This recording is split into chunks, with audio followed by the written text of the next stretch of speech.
5 ఏళ్ల బాలుడు తన కళ్ళ ముందే తండ్రిని దుండగులు హతమార్చారు. నేలకూలిన తన తండ్రి లేవకపోతాడని ఆ పసివాడి ప్రాణం అక్కడ ఎదురు చూసింది.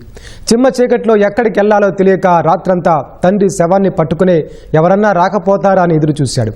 ఎవరూ రాకపోవడంతో తెల్లారిన తర్వాత కిలోమీటర్కు పైగా నడిచి వెళ్లి అక్కడ కనిపించిన అంగన్వాడీ టీచర్కు విషయం చెప్పాడు. చిన్నారి మాటలు వినడానికి ఆశ్చర్యంగా అనిపించిన ఘటనాస్థలికి వెళ్లి చూస్తే నిజమైంది. వెంటనే అంగన్వాడీ టీచర్ పోలీసులకు ఫిర్యాదు చేశారు.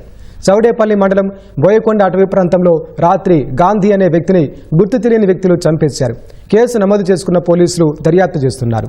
అన్నమయ్య జిల్లాలో జరిగిన ఈ ఘటన చూపర్ల హృదయాన్ని కదిలించింది.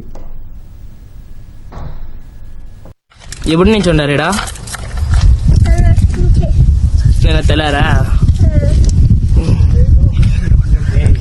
మీ డాడీని కొట్టాము. నువ్వే అంటువే ఏడా బండ మీద ఉంటువే?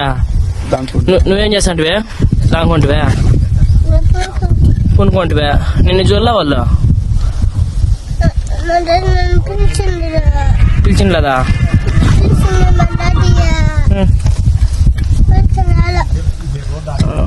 మళ్ళీ ఎవరెవరు కొట్టినది మీ డాడీని?